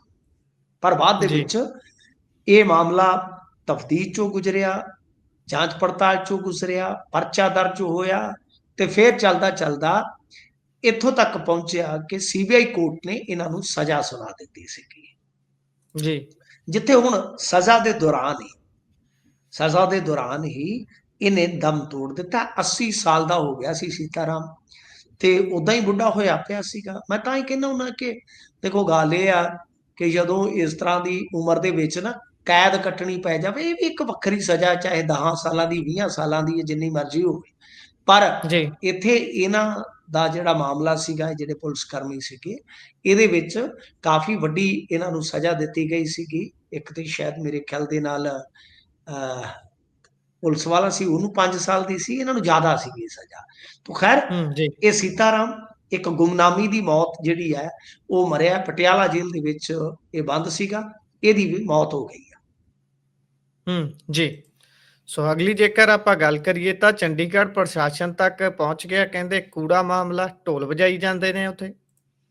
ਹਾਂਜੀ, ਉਹ ਤੇ ਗਾਣਾ ਸੁਣਿਆ ਹੂੰ, ਹੋਣਾ, ਢੋਲ ਵੱਜ ਗਿਆ ਨੀ ਬਿੱਲੋ ਤੇਰੇ ਮੇਰੇ ਪਿਆਰ ਦੇ। ਇੱਥੇ ਤੇ ਇਸ ਗੱਲੋਂ ਢੋਲ ਵੱਜ ਗਿਆ ਕਿ ਲੋਕ ਕਚਰਾ ਸੜਕ ਤੇ ਖਿਲਾਰਦੇ, ਹੂੰ, ਕਿਉਂਕਿ ਇਹਨਾਂ ਨੇ ਨਾਯਾਬ ਤੇ ਨਵਾਂ ਤਰੀਕਾ ਲੱਭ ਲਿਆ ਸਾਹਿਬ ਕਿ ਜਿਹੜਾ ਕਚਰਾ ਸੜਕ ਤੇ ਸੁੱਟਦਾ, ਉਹਦੇ ਘਰ ਦੇ ਅੱਗੇ ਢੋਲ ਲੈ ਜਾਂਦੇ ਨੇ। ਢਮ ਚਿਕ ਹੂੰ, ਢਮ ਚਿਕ ਢਮ ਚਿਕ, ਅਗਲਾ ਕਹਿੰਦਾ ਕਿ ਇਹ ਕਿੱਧਰੋਂ ਬਰਾਤ ਆ ਗਈ। ਫਿਰ ਉਸ ਤੋਂ ਬਾਅਦ ਉਹਨੂੰ ਨਾਲੇ ਤੇ ਜੁਰਮਾਨੇ ਵਾਲੀ ਪਰਚੀ ਦੇ ਦਿੰਦੇ ਨੇ ਤੇ ਨਾਲੇ ਸਹਿਜੇ ਜੇ ਉਹ ਲਿਫਾਫਿਆਂ ਦੇ ਵਿੱਚ ਪਾ ਕੇ ਕੂੜਾ, ਕਹਿੰਦੇ ਆ ਥੋੜਾ ਜਿਹਾ ਸਮਾਨ ਲੈ ਕੇ ਆਏ ਤੁਹਾਡੇ ਵਾਸਤੇ, ਘਰੇ ਰੱਖ ਲਓ। ਲਓ, ਜੀ, ਕਿੰਨੀ ਬੇਇੱਜ਼ਤੀ ਆ। ਤੇ ਹੁਣ ਮੰਗ ਹੋ ਰਹੀ ਆ ਕਿ ਭਾਈ ਇਹ ਤੇ ਗਲਤ ਹੈ ਕੰਮ। ਜਿਹੜੇ ਵੀ ਜੀ, ਕਰਮਚਾਰੀਆਂ ਨੇ, ਜਿਹੜੇ ਵੀ ਅਧਿਕਾਰੀਆਂ ਨੇ ਇਦਾਂ ਦਾ ਫੈਸਲਾ ਲਿਆ ਕਿ ਉਹਨਾਂ ਦੇ ਖਿਲਾਫ ਕਾਰਵਾਈ ਹੋਣੀ ਚਾਹੀਦੀ ਆ ਕਿ ਤੁਸੀਂ ਬੰਦਿਆਂ ਨੂੰ ਜ਼ਲੀਲ ਕਰ ਰਹੇ ਜੀ, ਜੀ, ਬੰਦਿਆਂ ਨੂੰ ਤੁਸੀਂ ਜ਼ਲੀਲ ਕਰ ਰਹੇ ਜੀ। ਤਾਂ ਖੈਰ ਇਸ ਮਾਮਲੇ ਦੇ ਵਿੱਚ ਦੋ ਮਤ ਨੇ। ਕੁਝ ਲੋਕ ਇਸ ਤਰ੍ਹਾਂ ਦੀ ਕਾਰਵਾਈ ਨੂੰ ਅੱਛਾ ਕਹਿ ਰਹੇ ਨੇ ਤੇ ਕੁਝ ਲੋਕ ਕਹਿ ਰਹੇ ਨੇ ਕਿ ਭਾਰਤ ਵਰਗੇ ਮੁਲਕ ਦੇ ਵਿੱਚ ਅਵੇਅਰਨੈਸ ਹੋਣੀ ਚਾਹੀਦੀ ਆ, ਪ੍ਰਬੰਧ ਹੋਣੇ ਚਾਹੀਦੇ ਆ, ਕਈ ਚੀਜ਼ਾਂ ਦੀ ਕਮੀ ਪੇਸ਼ੀ ਆ। ਤਾਂ ਮਤਲਬ ਕਿ ਲੋਕਾਂ ਦੀ ਸੋਸ਼ਲ ਮੀਡੀਆ ਤੇ ਜੇ ਤੁਸੀਂ ਵੇਖੋਗੇ ਤੇ ਰਾਏ ਵੰਡੀ ਹੋਈ ਆ ਇਹਦੇ ਵਿੱਚ। ਜੀ। ਸੋ ਆਪੋ ਆਪਣੀ ਰਾਏ ਹੈ, ਪਰ ਠੀਕ ਹੈ ਜੇਕਰ ਇਹ ਗੱਲ ਉੱਠ ਰਹੀ ਹੈ ਕਿ ਭਾਈ ਜਲੀਲ ਕਰ ਰਹੇ ਹੋ ਤੁਸੀਂ, ਪਰ ਜੋ ਇਨਵਾਇਰਨਮੈਂਟ ਦੇ ਨਾਲ ਅਸੀਂ ਲੋਕ ਕਰ ਰਹੇ ਹਾਂ, ਵੈਸੇ ਵੀ ਅਸੀਂ ਆਮ ਲੋਕ ਨਹੀਂ, ਜਿਹੜੇ ਇੰਡਸਟਰੀਆਂ ਚਲਾਉਂਦੇ ਨੇ ਉਹਨਾਂ ਦੇ ਲਈ ਕਿੰਨੇ ਕੁ ਢੋਲ ਲੈ ਕੇ ਜਾਂਦੇ ਨੇ ਇਹ ਲੋਕ, ਜਾਂ ਫਿਰ ਕਿੰਨੀ ਕੁ ਇਨਸਪੈਕਸ਼ਨ ਉਹਨਾਂ ਦੀ ਸਮਾਂ ਰਹਿੰਦਿਆਂ ਕਰਦੇ ਨੇ ਵੀ ਭਾਈ ਤੁਸੀਂ ਆਹ ਕੁਝ ਕਰ ਰਹੇ ਹੋ ਇਨਵਾਇਰਨਮੈਂਟ ਦੇ ਨਾਲ, ਉਹ ਵੀ ਨਹੀਂ, ਇੱਕ ਅਸੀਂ ਦੇਖਣ ਨਾ ਵਾਲਾ ਪੱਖ। ਚਲੋ ਇਹ ਤੇ ਠੀਕ ਹੈ ਤੁਹਾਡੀ ਗੱਲ। ਹਵਾ ਇਹ ਕਦੇ ਤਾਂ ਮੇਰੇ ਤਾਂ ਮੈਨੂੰ ਲੱਗਦਾ ਕਿ ਮੇਰੀ ਸਾਰੀ ਜ਼ਿੰਦਗੀ 'ਚ ਮਸਲਾ ਹੱਲ ਵੀ ਨਹੀਂ ਹੋਣਾ, ਕਿਉਂਕਿ ਸਾਡੀ ਆਦਤ ਹੈ ਕਿ ਹਰੇਕ ਨੇ, ਕਿਸਾਨ ਨੇ ਸੁੱਟਣਾ ਉਦਯੋਗਪਤੀ ਤੇ, ਉਦਯੋਗਪਤੀ ਨੇ ਸੁੱਟਣਾ ਕੰਸਟਰਕਸ਼ਨ ਵਾਲਿਆਂ ਤੇ, ਕੰਸਟਰਕਸ਼ਨ ਵਾਲਿਆਂ ਨੇ ਕਿਸੇ ਤੇ। ਉਹਨਾਂ ਨੇ ਕਹਿਣਾ ਵੀ ਟਰੱਕ ਬੱਸਾਂ ਬੰਦ ਕਰਾ ਲਓ, ਠੀਕ ਹੈ ਨਾ ਜੀ। ਜੀ ਤਾਂ ਗੱਲ ਇਹ ਆ ਜੀ ਕਿ ਜਿਵੇਂ ਪੀਣ ਵਾਲਾ ਕਹਿੰਦਾ ਕਿ ਯਾਰ ਤੁਸੀਂ ਠੇਕੇ ਬੰਦ ਕਰਾ ਦਿਓ, ਸ਼ਰਾਬ ਵੀ ਬੰਦ ਕਰਾ ਦਿਓ, ਅਸੀਂ ਨਹੀਂ ਪੀਂਦੇ, ਜਾਓ। ਤਾਂ ਮਤਲਬ ਕਿ ਇਹ ਜੀ ਇੰਡੀਅਨ ਲੋਕਾਂ ਦੀ ਆਪਦੀ ਕਹਿ ਲਓ ਕਿ ਬੜੀ ਤਗੜੀ ਦਲੀਲਬਾਜ਼ੀ ਆ। ਪਰ ਸਾਡੀਆਂ ਆਦਤਾਂ ਬੜੀਆਂ ਮਾੜੀਆਂ ਨੇ। ਜੀ ਜੀ ਮੂੰਗਫਲੀ ਖਾ ਕੇ ਅਸੀਂ, ਕੇਲੇ ਛਿੱਲ ਕੇ ਅਸੀਂ ਗੱਡੀ ਚੋਂ ਬਾਹਰ ਸੁੱਟਣੇ ਆ। ਜੀ ਜੀ ਠੀਕ ਹੈ ਜੀ। ਮੈਂ ਆਪਦੇ ਪੁੱਤ ਨੂੰ, ਆਪਦੇ ਬੇਟੇ ਨੂੰ ਇਹ ਗੱਲ ਸਿਖਾਈ ਹੋਈ ਹੈ ਕਿ ਬਾਹਰ ਸੜਕ ਤੇ ਸਮਾਨ ਨਹੀਂ ਸੁੱਟਣਾ, ਗੱਡੀ ਲਪੇਟ ਦੇ ਭਾਵੇਂ, ਕੋਈ ਚੱਕਰ ਨਹੀਂ, ਜੋ ਜੀ ਪੀਣਾ ਵਿੱਚ ਤੁੰਨ ਦੇ, ਮੈਂ ਆਪੇ ਖਾਲੀ ਜਗ੍ਹਾ ਤੇ ਜਾ ਕੇ ਸੁੱਟ ਲੂੰਗਾ, ਜਿੱਥੇ ਜੀ ਵੀ ਇਹਨਾਂ ਨੂੰ ਸੁੱਟਣ ਦਾ ਆਪਣਾ ਫਰਜ਼ ਬਣਦਾ ਹੈ। ਤਾਂ ਹੂੰ ਗੱਲ ਇਹ ਆ ਕਿ ਅਸੀਂ ਤੇ ਏਡੇ ਨਖਾਪਣੇ ਲੋਕ ਆ। ਹੁਣ ਮੇਰੇ ਮੂੰਹ ਫਿਰ ਮੈਨੂੰ ਥੋੜੀ ਖਿੱਚ ਚੜਦੀ ਆ। ਇਹ ਤੇ ਆਸਾ ਪਾਸਾ ਨਹੀਂ ਵੇਖਦੇ ਵੀ ਜਨਾਨੀਆਂ ਵੀ ਲੰਘ ਰਹੀਆਂ ਸੜਕ ਤੇ, ਇਹ ਤੇ ਖਲੋ ਕੇ ਮੂਤਣ ਲੱਗ ਪੈਂਦੇ ਨੇ ਸੜਕ ਦੇ ਜੀ ਉੱਤੇ। ਜੀ ਹੂੰ ਹੈ ਐਨੀ ਪਾਈਆ ਪੱਕੀ ਬਲਗਮ ਮਾਰਦੇ ਚਲਾ ਕੇ, ਜੀ ਆਸਾ ਨਹੀਂ ਵੇਂਦੇ, ਪਾਸਾ ਨਹੀਂ ਵੇਂਦੇ। ਤਾਂ ਗੱਲ ਇਹ ਆ ਕਿ ਕੁਝ ਆਦਤਾਂ ਸਾਡੀਆਂ ਘਰ ਸੁੰਬਰ ਕੇ ਅਸੀਂ ਬਾਹਰ ਗਲੀ 'ਚ ਸੁੱਟ ਦਿੰਦੇ ਹਾਂ। ਤੁਸੀਂ ਹੂੰ ਪਿੰਡਾਂ 'ਚੋਂ ਲੰਘੋ, ਇੱਧਰ ਮਾਲਵੇ ਦੇ ਪਿੰਡਾਂ 'ਚੋਂ ਲੰਘੋ, ਤੇ ਫਿਰਨੀ ਦੀ ਸੜਕ ਦੀ ਜਿਹੜੀ ਹਾਲਤ ਤੇ ਵੇਖੋ, ਰੂੜੀ ਪਈ ਹੁੰਦੀ ਹੈ ਕਈ ਪਿੰਡਾਂ 'ਚ। ਜੀ ਜੀ ਅਸੀਂ ਵੀ ਕਿਤੇ ਨਾ ਕਿਤੇ ਆਪਣੇ ਆਪ ਨੂੰ ਸੁਧਾਰ ਕੇ ਰਾਜੀ ਨਹੀਂ ਗੁਰਪ੍ਰੀਤ ਜੀ। ਨਿੱਕੀਆਂ ਨਿੱਕੀਆਂ ਆਦਤਾਂ ਸਾਡੀਆਂ ਵੀ ਵਿਗਾੜ ਦਾ ਸ਼ਿਕਾਰ ਨੇ। ਅਸੀਂ ਵੀ ਥੋੜਾ ਥੋੜਾ ਸੁਧਾਰ ਆਪਣੇ ਆਪ 'ਚ ਲਿਆਈਏ, ਬੱਚਿਆਂ ਨੂੰ ਜੀ ਸਿਖਾਈਏ, ਚਲੋ ਉਹ ਹੀ ਅੱਛੇ ਇਨਸਾਨ ਬਣ ਜਾਣਾ। ਅਸੀਂ ਤੇ ਹੁਣ ਜਿਹੜਾ ਕੋਈ ਬੰਦਾ ਹੀ ਬਣ ਗਏ। ਜੀ ਮਾਨਸਿਕਤਾ ਦੇ ਵਿੱਚ ਤਬਦੀਲੀ ਕਰਨ ਦੀ ਬਹੁਤ ਲੋੜ ਹੈ। ਮੇਨਲੀ ਗੱਲ ਹੀ ਸਾਰੀ ਮਾਨਸਿਕਤਾ ਤੇ ਆ ਕੇ ਖੜ ਜਾਂਦੀ ਹੈ। ਇਸੇ ਦੇ ਨਾਲ ਪ੍ਰੋਗਰਾਮ ਦਾ ਸਮਾਂ ਇੱਥੇ ਹੀ ਸਮਾਪਤ ਹੁੰਦਾ ਹੈ। ਤੁਸੀਂ ਜੁੜੇ, ਜਾਣਕਾਰੀਆਂ ਸਾਂਝੀਆਂ ਕੀਤੀਆਂ, ਬਹੁਤ ਬਹੁਤ ਧੰਨਵਾਦ ਜੀ। ਧੰਨਵਾਦ ਜੀ।